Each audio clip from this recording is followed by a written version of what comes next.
In this episode, we welcome Antigoni Buxton, a Cypriot English singer and songwriter who is set to represent Cyprus in the Eurovision Song Contest 2026.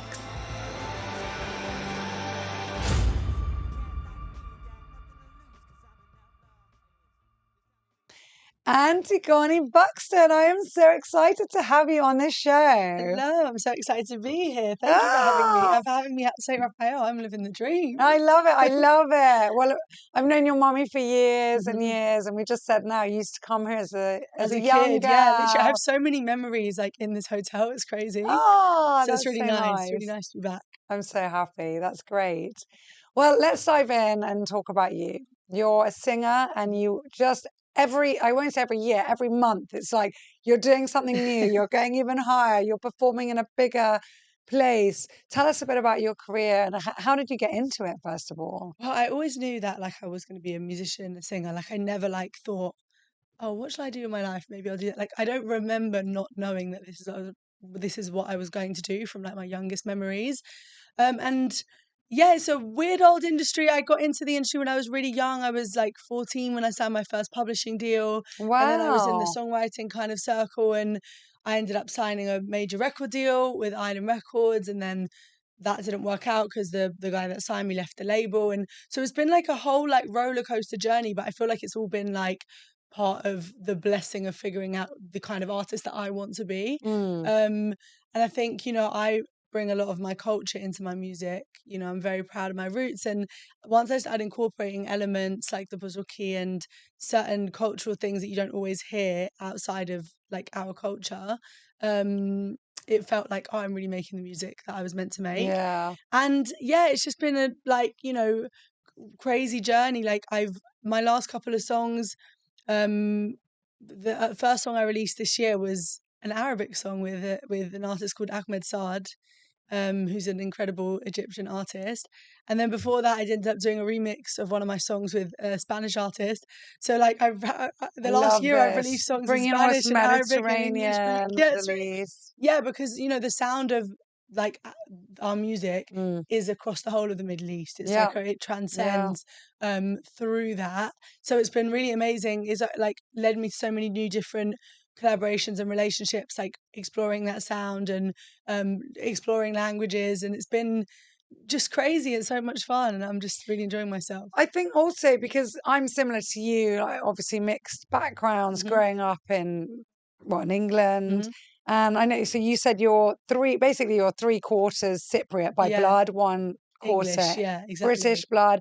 Grew up all your life in England, but then having the influence of your grandparents, your parents, and I see it so often, Cypriots and Lebanese and any other culture, when people immigrate and live abroad, they still hold on to that identity. It's part of them and their makeup.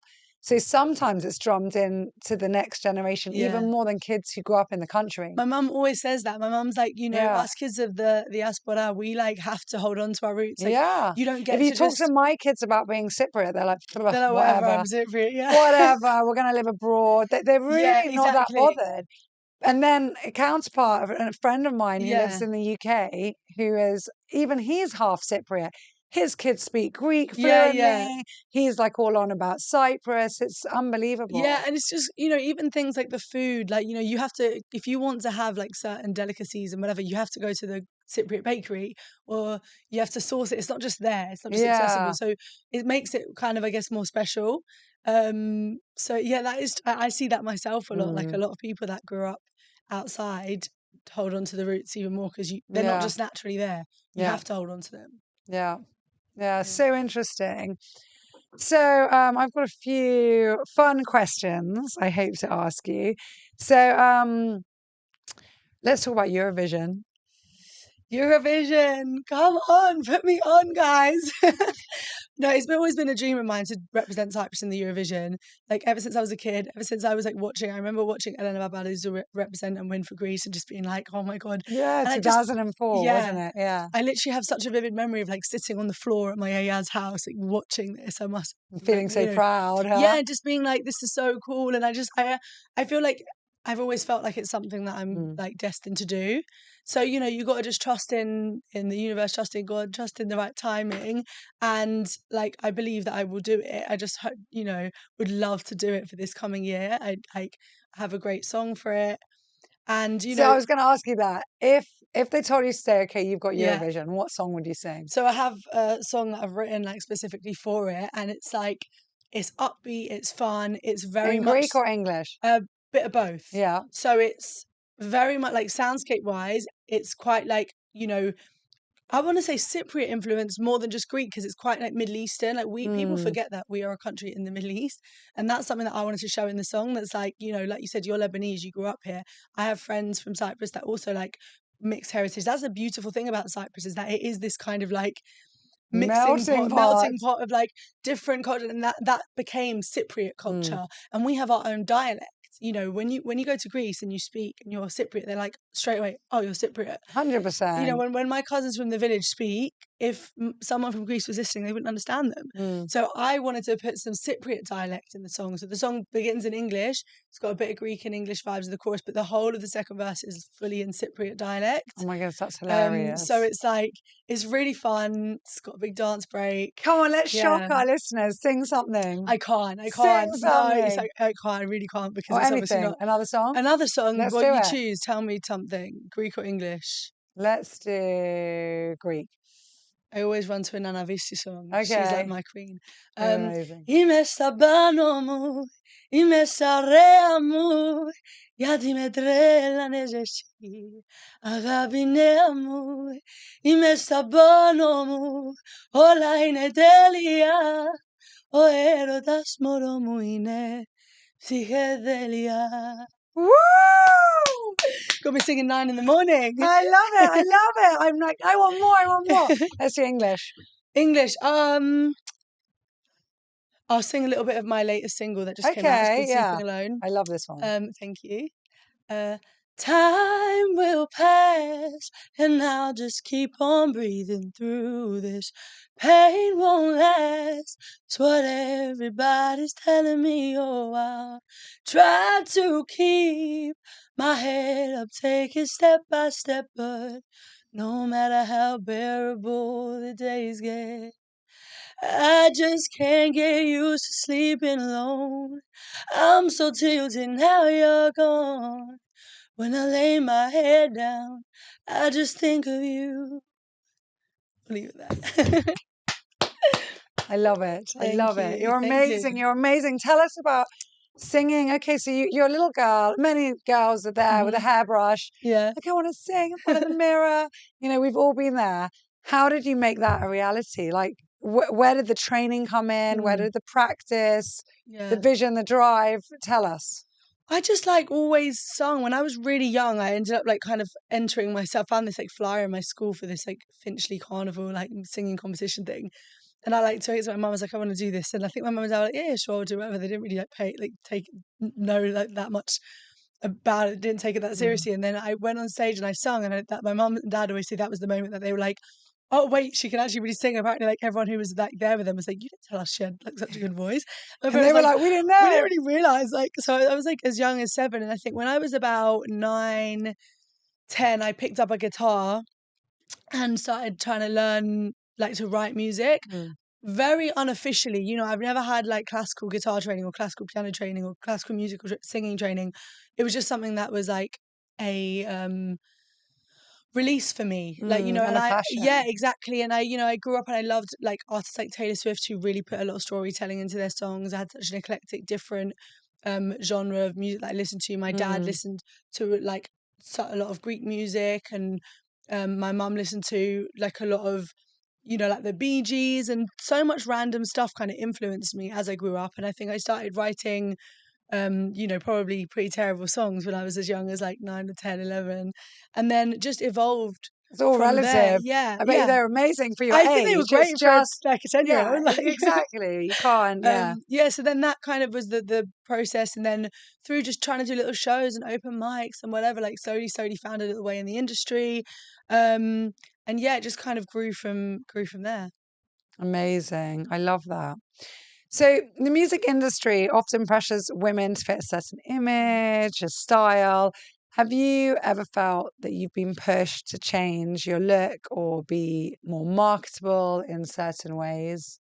Do you know what? Like, not really, because I feel like I've like was blessed enough to grow up with like parents that very much instilled like this like self-worth and Mm, self-confidence in me, and always made me feel like it was cool to be myself. And I think that the industry definitely like over the last couple of years has seen a positive change in that. Like you mm. see artists really pushing the boundaries.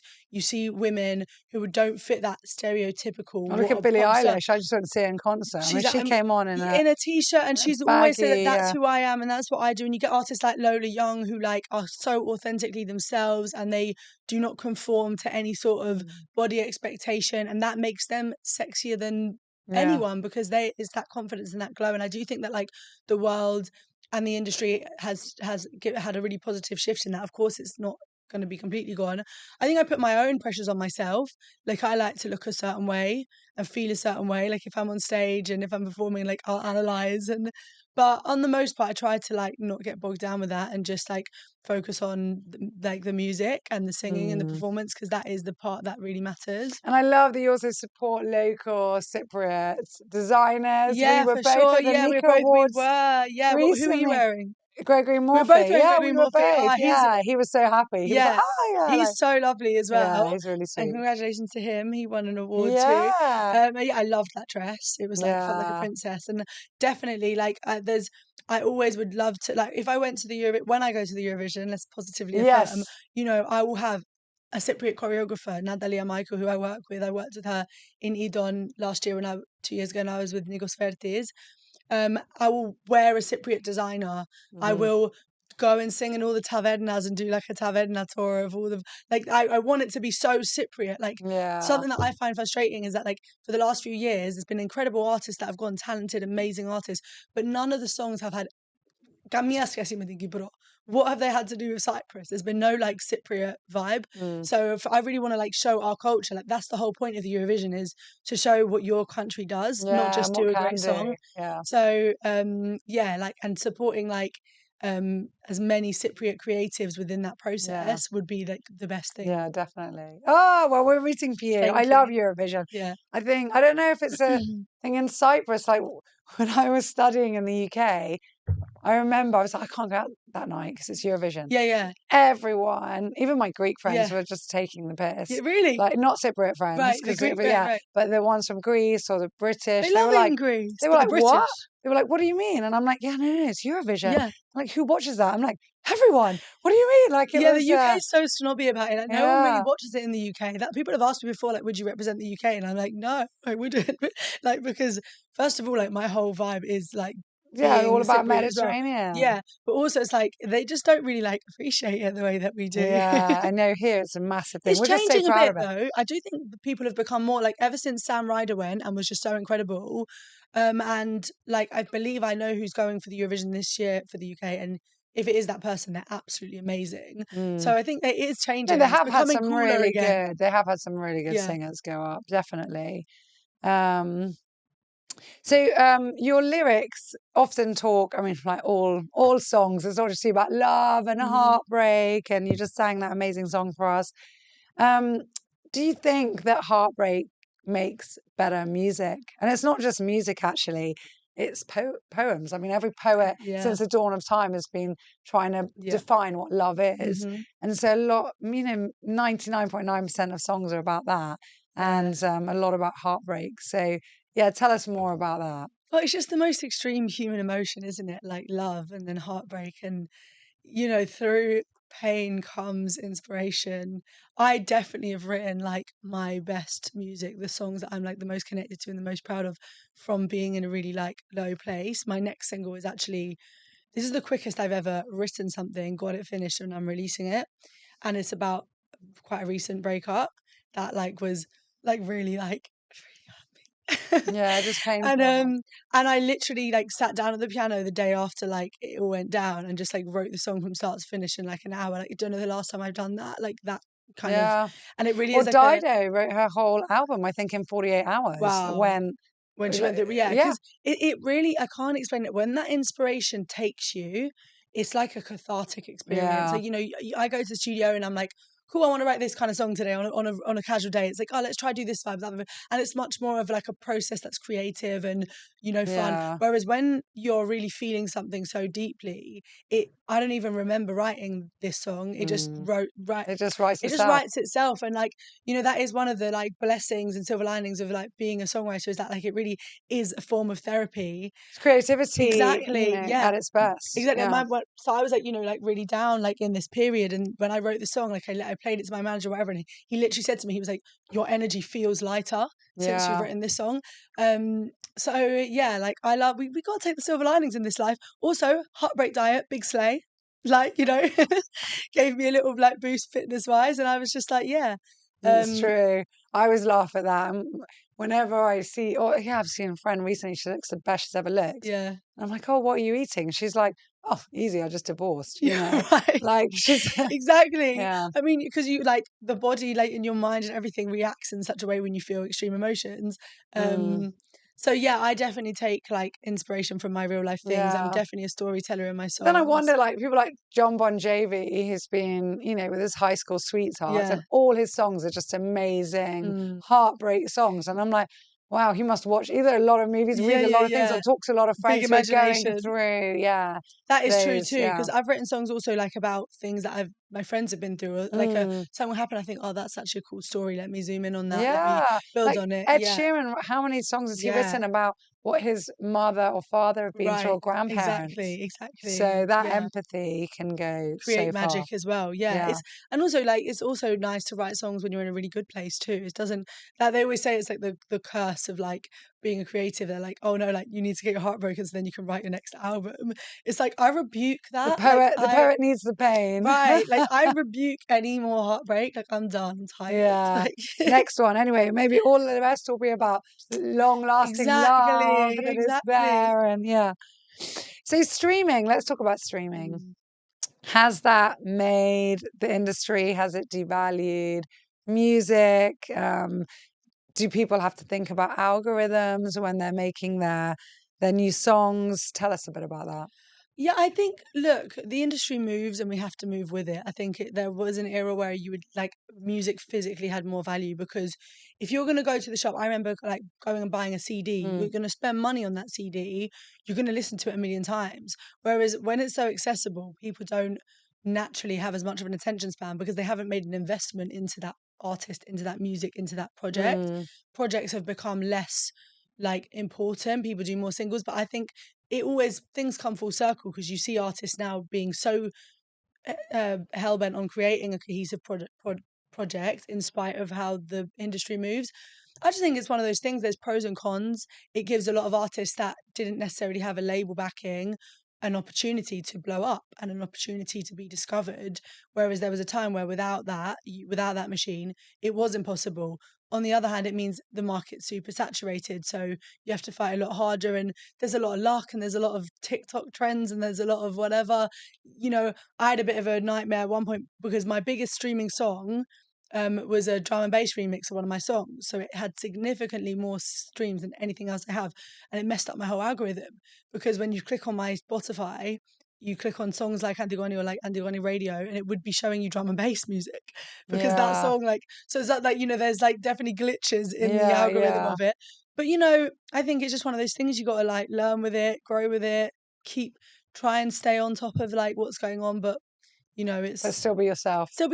And there's like, try not to get like frustrated and like bitter about things that I can't control. You just got to do your best. Yeah, and we've had plenty of influencers or content creators or specialists in that field on Hotel Talk podcast, and they've always said like algorithms are what people like. Yeah. So everyone's trying to crack it. Right. No, you just crack what people like. So if you're being you, if you are identifiable, if you are attainable, reachable, if people love what you do, they love your music, they're going to follow you. Exactly. And also, if you're authentic, things will happen as they should. Like, one of the videos that like randomly like blew up on my page was me making flaunas with my mum. Yeah. That was just like so many people came up to me like, I saw your flauna video. I'm like, it's crazy. Yeah. But you know, Because something interesting, exactly. it was real. Yeah. Your mum obviously also is very well known for Yeah. her culinary But expertise. So that happened, for example, and like then through that, people then discover your music on your page. Or like, Yes. you know, I did a cover about a year and a half ago of a Gypsy King song, and the video objectively didn't get that many views, but the Gypsy King saw it. And they Yes. invited me to their show at the Royal Albert Yes. Hall. I Wow. then ended up connecting with Lucas, who is an amazing artist who was singing lead for them at one point, and that's how I ended up doing the Spanish remix of my song with him. So that video that I posted that like at the time was like, oh, this did okay, actually led to a different thing. So it's like You never know, the ripple effect. yeah, the It's algorithm huge. didn't matter there. It just Yeah. mattered that like I was doing something that I loved and was authentic to me, and it landed in front of the right people. I forget the name of this gentleman. He's got I don't think it's there anymore, but it was one of the first dating apps or sites or whatever. Mm. And he literally mortgaged his house to do YouTube videos and only had Right. 12 views. Wow. So he put all his money, all his Everything. effort into this, got 12 views. It was like, oh, it's not really working. But one of those 12 was Oprah. And Oprah was like, wow, I love this. And that was because she was on a plane. Her assistant said, hey, you should look at this guy. She's like, oh my God, he's amazing. Let's get him on the show. He blew up and he became a multi-millionaire. See, you just never So know. you just never know. Authenticity can't lose. That's the thing. If you're just being yourself and you just keep going and you're consistent and you're true, like I believe that eventually the right thing will happen at the right time. Definitely. Tell us about your mum. How was that growing up with a mum on TV? And this is like before social media as well. And so she was, you know, very well known in the UK. Obviously, everyone in Cyprus was incredibly proud of your mummy. Yeah, listen, my mum is amazing. She is a force to be reckoned with. You know, I learned so much from my mum. You know, she was a primary school teacher in Tottenham till she was 30 and she had 2 kids. And she decided that she wanted to, you know, change her career, and she wrote My Greek Kitchen, which obviously went on to be global success. And that, like, you know, she took that show to 200 production companies before she ended up finding one in Birmingham that believed in it. So I learned a lot of like my tenacity and like not giving up through 200, my that's mum. a lot. 200 production companies. She ran out of production companies in London. That's like she and she's like, you know, consistently like reinvented herself in an authentic way. Like she'll dive into something because she's passionate about it. She made a big difference during lockdown with a lot of her views that were at the time not popular, and you know, because that's what she believed in. And like she's always shown that like resilience and strength, and you know, so yeah, I was very blessed to have like such a strong female inspiration through my mum. Yeah, and she supports you now, doesn't she? Massively. She is like my it's like number your one. momager. Yeah, like yeah. the I mean, Kardashians. unofficially, like unofficially yeah. momager. But like she is like, I love to have my mum around with me. Like, you know, she'll come to all, like when I'm on a tour, she'll be there. Like if I'm traveling, like you know, she's like my number one supporter. Like I'm very, there's no way I would have like been able to like, you know, when I've had moments where things haven't worked out and it's been hard, like without having that support and that belief, like it would have been very difficult. And your daddy? Yeah, my dad's a set like in a different, more in the background, but like always supported me, always believed in me, you know, and always pushed us to like be the best that we can be. That's like so nice. My dad That's is true like, love you know, and support where a man doesn't have to come in and overshadow or whatever. It's like, there's my girls. Absolutely not. Like my dad, you know, is an architect and is very like, you know, but it is funny because when we were young, like people used to assume that my dad was just like this posing bodybuilder, and he used to just find that quite funny. Like he doesn't care about like what people think. And you know, my dad is like 60 years old and in like the best shape. Like, and looks like 45. Yeah, like literally, like you know, guys might like. I get more replies on my Instagram to like if I post a nice picture of me, forget it. If I post a picture of my dad, I have so many guys wishing me like, your dad's a beast. Like, you know, so he's like very like, you know, driven and focused with like being the youngest, healthiest version of yourself, like for your whole life. So, you know, there's loads that I'm inspired by my dad as well. Like I've had great parents as role models. Oh, that's so nice. So you competed in Love Island in the UK, and you got quite a big fan base beyond music for that, obviously, reality TV. Do you think that reality TV can help credibility, run alongside it, be detrimental to it? Yeah. It can definitely be detrimental, but I think, you know, it can also massively change your life. So I think it's all about we spoke about authenticity before. When I first got approached by Love Island and they were like, would you consider coming on Love Island, whatever, I screenshotted it and I sent it to my family group chat and I literally said, never in a million years would I go on Love Island. And then I just thought about it and I was like, hold on a minute, like this is, I was single, so you never know. Exactly. There are people that have gone on there and met the love of their lives. There's people that are married with kids and whatever. So like, I was never ruling out that idea, but also not ruling out the fact that it's a huge opportunity. And I was like, I'm never going to go on there and carry myself in a way that I'm not proud of, or like, like disrespectful to my family and my community and everything like that. So I always knew I would carry myself in a way that I could be proud of. You'd be a proper girl. You Exactly. You wouldn't be a slapper. Look, no judgment on how people go on and do what they want to do. People have to be themselves. Like some people go on there and they're completely wild, but that's authentic to who they are, and that's fine. Like I actually think good for you. Like that's it takes a lot of strength to like just be yourself. But I knew like what my character is and the way that I am, and was never going to go on there and be like, I'm going to steal everyone's man, because that's not how I operate in my real life. I'm a girl's girl. I get along with women. I recently made really good friends with a girl through a situation where a guy messed us both around. So, I don't believe that ethos and whatever. So, I went on it and I was like, I'm going to be myself. I'm going to enjoy it. And I'm going to, take the opportunities that come with it. That's what I did. I was very blessed that I got portrayed in a way that I think was pretty true to me, and I got a really nice reception. And when I'm in Cyprus, true, because reality TV, they need the villain, right? So some people, I mean, I've seen so many shows or read about different styles. They're not bad people, but they've been asked to be a certain way or been betrayed, and then it's literally driven them to depression because they're like, I'm not that bitch. I'm not that person. Totally. And whereas I was like not very malleable in the sense of that, but it changed my life in many ways because it opened up loads of doors. It gave me like a different opportunity for like to have a career on social media and things like that.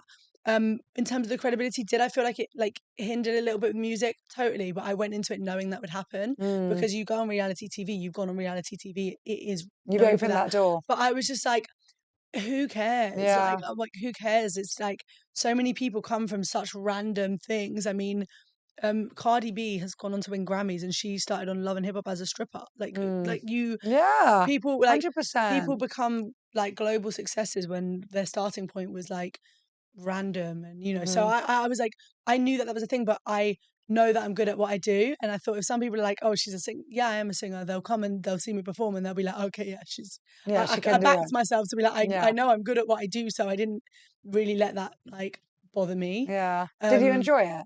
Yeah, I did. It was like a crazy chapter. Like that whole period. Did you make any friends? I did, I made some really, really good friends that I'm like still in touch with to this day. So nice. And we've like, been through a lot together. Like, that the whole girls and boys. Girls and guys, more like a couple of the girls, but everyone I was on there with, I get along with really well. And it was a crazy period because it was 2022 and it was like that year before was like lockdown and this whole thing, and I came out of a really long relationship and the whole world had been shut down and the world open, and then next thing I know I was on this show and my whole world just catapulted into like something else, and it was really fun. It was like enjoying the ride. Exactly. Enjoying the ride. Okay, so if you could collaborate with any artist, dead or alive, who would it be? This is crazy because I get asked this question a lot and my answer probably changes every time. Yeah, because it's like I think it's a classic like question for artists to be asked. Not in a bad way, in a good way. Yes. But like it changes all the time. Like if you ask me one day, it might be one person. But if you ask me now, I'd probably say Taylor Swift. Really? Because I grew up listening to her and she is just, she's obviously just got engaged as well. Like congratulations. Like, congrats, Taylor. Yeah, and it's like everyone, it feels like, when you've watched this artist develop and write all these songs about what she went through in love and heartbreak. Yeah, it's true. You listen to her music and you know her life. You know her life, you know her story, and you relate to it in so many ways. Like there's this one, like through this breakup that I just went through, she has this song called Better Man that like I was listening to constantly, and I was like, she writes songs in a way that I absolutely adore and I'm definitely massively inspired by. So at this present moment, the song, my next single that's coming out is very like in that world. It's still got Bouzouki and it's still got my vibes. But yeah, right now, if you ask me, it's Taylor Swift. I love that. Many say that UK artists of Mediterranean descent still struggle to break through mainstream charts. Would you say that even though being authentic to your roots that hinders you, or do you think that propels you, at least in this market? I think that like the world is really open to cultural music now. I think that, you know, uh, Spanish music, Latin music is the biggest Huge. genre in the world. But okay, It is because the it's the second biggest biggest spoken language, yeah, spoken of course. language, yeah. But Afrobeats Yeah. became the biggest genre in the world. If you'd have said to people 5 years Again, before that huge happened, market though. nowhere near as big. Most people that listen to Afrobeats do not understand a word. Like, it was the number one genre in the UK for like a big period of time. That's crazy. Like, that was never something that you'd hear of. With Mediterranean music and whatever, I think it all goes hand in hand with like Middle Eastern music. The world wasn't probably ready for it just yet, but now you're seeing that change. Iliana is a Palestinian Chilean artist. I know, she's amazing. Absolutely amazing. And She sang with Coldplay, didn't she? she's opening for Coldplay now, and but her sets are entirely in Arabic. She did a set at Coachella 2 years ago, entirely in Arabic. Yeah, That wouldn't I have think happened also before. now with everything going on politically, and I think a lot of people are, and it's For also, sure. and it is a huge market. I mean, No, it is, yeah. it is, But yeah. that's As one of the well. things about streaming that has like positively changed, and that markets that were like territories that were considered not as influential now are. And I think that like people want to support like cultures and hear things that they haven't heard before. It's very normal to go into a club and have heard 5, 6 languages come on Is through that the night, amazing? which is amazing. Amazing. So yeah, I think they definitely That always happened in Cyprus, but it Right. didn't, not in the UK. Right, yeah. In Cyprus, like we said, Yeah. it's this mixing Yeah. melting pot, and Cyprus will be yeah, like 1 minute dives to Russian and yeah, Greek, then exactly, English and a yeah, bit of Arabic, Arabic, yeah, then totally, Spanish. right. And so I think that like definitely, 10 years ago, you wouldn't have Yeah. heard like music like that coming Yeah. through, but I do think that like there's room for it now. Mainstream. Well, that brings on to my question on activism. Like, what about the responsibility of musicians for activism or social change in this cutthroat industry? A lot of people are using their voices. Yeah. What's your take on that? I think that people should be authentic to themselves, and people should whatever they talk about believe in. whatever they believe in. I think that like there is we have a platform and you can use it in a positive way.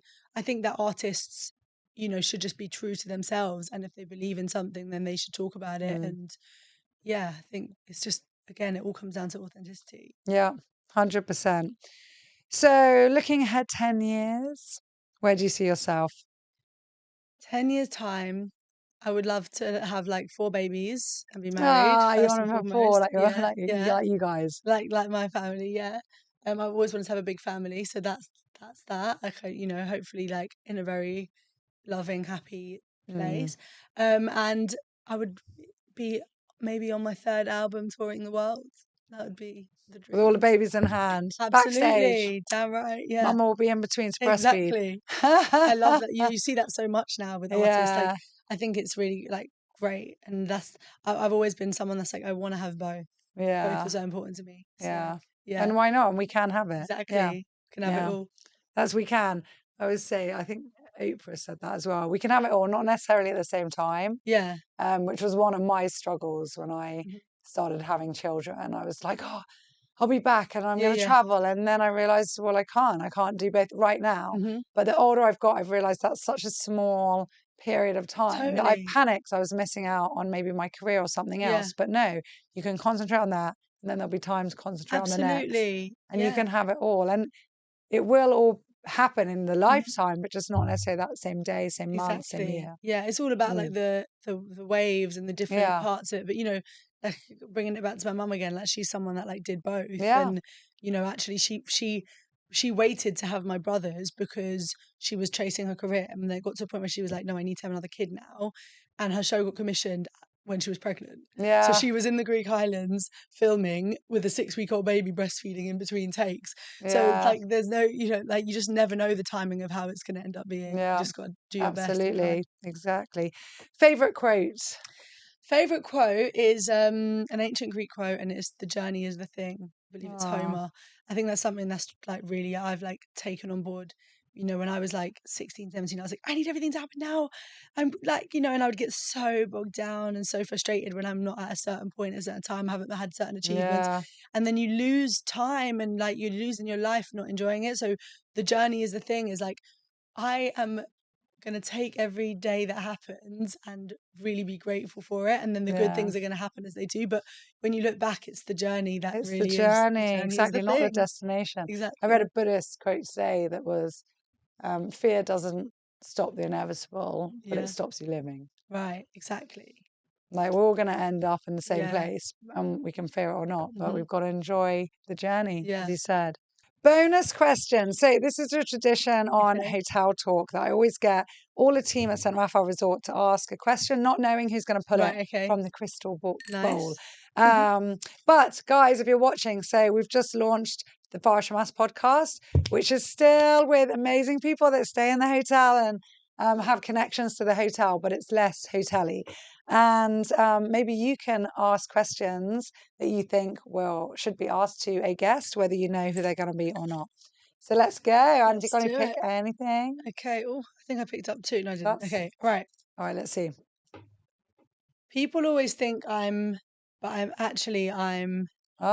that's really like good. that. Let me think. I don't know. I feel like people, this is really boring, but like feel like people kind of get me because I'm like very me on social media. So I guess I did meet somebody once who was like, I didn't know if you were going to be a friend. No, I don't know. I really don't know. Can I pick another one? I don't know how to answer this. That's quite good though. It is. 1 minute. I'm going to delve into that more with you. Wait. Okay. So finish this sentence. People always think okay, I could finish that for you. People will think that you're bubbly or outgoing or courageous or loud or whatever, but actually that would be the opposite. But you are. But I am. That's what I'm saying. Like, I feel like generally, I mean, there's always going to be people that get you wrong, but on the most part, I don't feel like I have a common thing where people are like, I thought this and actually you're this. I feel like people like I'm like I try to be myself most of the time. Yeah. So I feel like people. Yeah. So you are you. Yeah. Yeah. I don't know. It's a boring way to answer the question. All right. I'm sure I'm going to keep that for someone else. Okay. I'll pick another one. Let's go. All right. Take 2. Take 2. Right.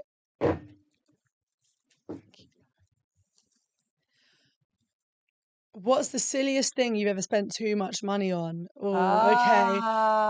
I don't know if it's silly, but I definitely spent way too much money on front row John Mayer tickets because front row what? John Mayer tickets. Okay. Because I love John Mayer. He's my favourite artist, one of my favourite artists. And I'd seen him before and I was just like, I saw these front row tickets come up and I was like, this is too expensive. But I was like, but I really just want to go and be in the front row. But you don't regret it. I don't regret it at all. So, but like, in hindsight, a bit silly, but like, you know, I don't regret it. That's fine. Oh, that's so nice. I know. I think most people would say like bags or shoes or. Yeah, we've all been there. Yeah. I don't know. I don't really like spend that much money on stuff. I love stuff, but like, I'm like, I don't know. Careful. Yeah, a little bit careful. Yeah. I spend too much money on food. That's the truth. Food and travel and experiences. Come on, you are Antigoni Buxton's daughter. Right, there would be something wrong if you didn't love your food. Yeah, holidays, trips. That's where like my money goes sometimes where it shouldn't. That's probably the answer. Whereas like I love a nice bag and I like nice stuff, but like I would rather spend the money on a trip. Like or like an experience. Yeah, an experience. That's so important. Mm-hmm. Anything you want to close with and leave the listeners or the watchers, the audience with? Something. Thank you for having me first of all. It's been lovely. And congratulations on the new podcast. Thank you. I will have just released my new single. So go and check that out. Yes, don't miss it. Thanks everyone. And don't forget, drop some comments below. Let us know your thoughts. Give us some questions we can ask other people coming up. And we'll see you all soon. Thank you. Yeah.